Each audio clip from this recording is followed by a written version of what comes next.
Tantera Resort, and we are here to continue our ongoing series, Issues in Education, and this particular program with our friends from the Missouri School Boards Association, and we'll tee it up right away with Dennis Young, who is the owner at Ittner, and they are the creators of the Issues in Education series, workshop. What should I call it, Dennis? The series, the workshop, It's a powerful program that gives educational leaders and business leaders a voice about the important issues for 21st century learning. Boy, the lake is beautiful this time of year. It's gorgeous. This is the place to come. And I know, Dennis, you guys are here and meeting with the School Board Association, and it's part of a relationship that you have. And I guess you guys do some talking, but I think you do a lot of listening at these events. Yeah, it's very important. This is a place where people come and share ideas and collaborate. Districts across Missouri, all sides of districts in the city, rural, and so on. So you're learning an awful lot, but you also have a lot to give. So that's why everyone's here for, maybe 4 or 5 days. That's right. All right, and let's welcome our first panel here. That's Melissa Randall. She's the executive director at MSBA. And then Brent Ghan, chief of staff, MSBA. And again, Missouri School Boards Association. And Melissa, for our listeners who say, I haven't been staying involved locally, but I know we have a school board. Let's remind everybody, the school board is elected. That's right. And then the administrators are hired by the school boards. That's exactly right. That's exactly right. In most districts, that's the case. We have a few exceptions to that, but most cases, the board is elected. In most of our districts throughout the state, there are 7 elected positions, and they do hire the superintendent to act as the CEO of the district. And what are the qualifications? I mean, can you be a mom, a dad, at home, a lawyer, doctor? Is it across the board? It's absolutely across the board, and I think that's the beauty of the system that we've developed in Missouri and throughout our country for this kind of service. In Missouri, there is no background qualification. There's just an age qualification and a residency qualification. And there is a wide variety of expertise that board members bring to the table.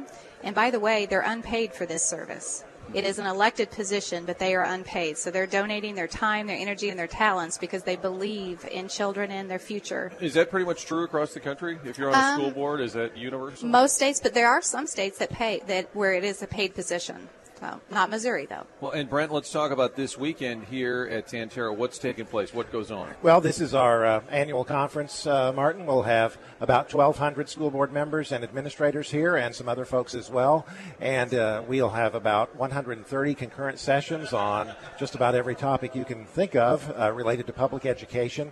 And the whole idea is to improve the skills and knowledge of our school board members and administrators so they can go back and provide the best possible leadership in their communities and benefit kids, because the world of education is constantly evolving. We have new issues emerging all the time. We have new legislation. We have demands being placed on our schools that we've never seen before. So, I think our school board members, they expect our professional staff, our teachers, and our administrators to constantly learn, and so they need to set a good example and do the same, and they're able to do that here at our conference. So the superintendent works for the school board. What's that relationship typically like? The superintendent has the expertise, but also answers to the board.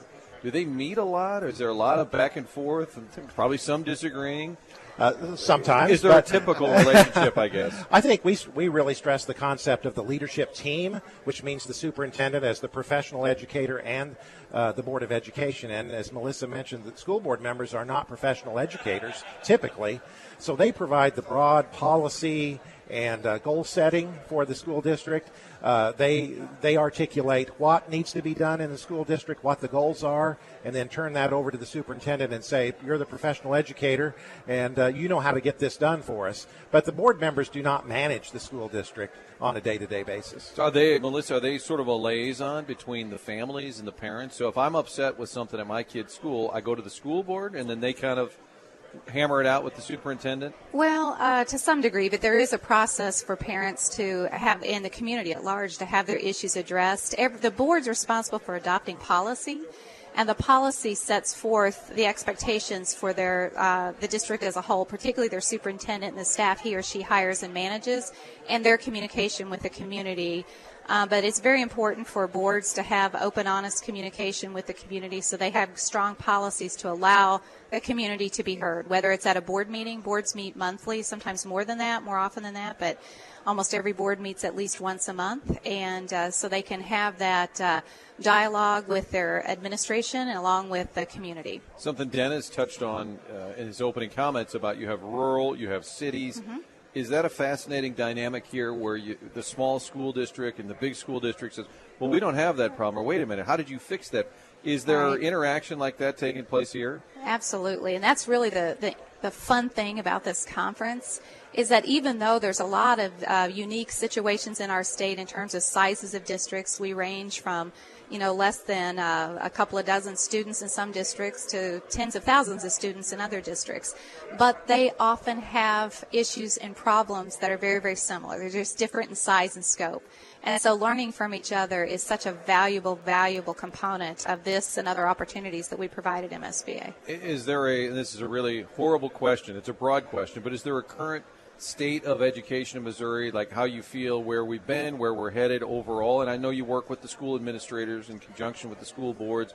I know there's a lot of concerns and things being addressed, but how are we doing, I guess, as an overview? Well, I think overall, Martin, public schools in Missouri are doing a very good job of educating kids. Now, that doesn't mean we don't have issues that we need to deal with, and I think our school boards are keenly aware of that. But given the bang for the buck that we have here in Missouri, the investment that we make, in many measures, our student achievement does very well and above average among the states in many of those measures. So I think our school districts are really preparing kids for college, career, whatever it is they might want to pursue in their future. Now, again, that doesn't mean we don't have issues that we don't need to deal with and that we need to deal with, and our boards are very aware of that. Kids today are bringing issues with them to school that we haven't seen before, high poverty rates, family issues, and so forth. And that sort of thing is a real challenge. And another challenge I think our boards are dealing with is achievement gap issues, where we have students who are achieving at very high levels, and we have other kids who are coming from different backgrounds. They have, some people have called it the opportunity gap, that their backgrounds just don't allow them to be in the same position as other kids. And so how do we close that gap? That's one of the issues that schools are dealing with right now. There's no easy answer to that, but I think that's a real challenge now. And not to get into politics at all, but I'm amazed at our election cycle here. Nobody's really even talked education. There's so many commercials, there's so many debates, and it used to be a calling card, I think, for politicians to say education, our kids, am I missing it, or is that not even being brought up very often? No, we're very disappointed by that. I think it is the critical issue. If you want to impact economic development in Missouri, you invest in education. You invest in public education. If you want to reduce crime, you invest in public education. And go through the list of social challenges. Public education is where it starts and where we can have the most impact. So we think that we'd like to encourage elected officials to make this a higher priority, both during the campaign, but specifically when they get to Jefferson City and Washington, D.C., to deliver on some of those commitments that are made throughout their communities during the campaign. One of the things that MSBA is doing an outstanding job is in their Center for Education Safety, because you can't learn if you don't feel safe. That's right. And the whole Safe Schools program is there can't be a more timely topic. And it's different in rural communities than in cities. And you talk response time. Yeah, the response time could be 20 minutes out in middle Missouri, or it could be 1 minute, depending on where you're located. And as we design safe schools today, because that is of paramount importance, and you have visitors coming to those safe schools and experiencing what they're like, they really can tell a difference, because you get checked in at the front door. Everyone has been trained in how to deal with someone that's in the school that is not a known person, and how you do with the name tags and that whole process. And that's a topic for, in the next 10 minutes or so.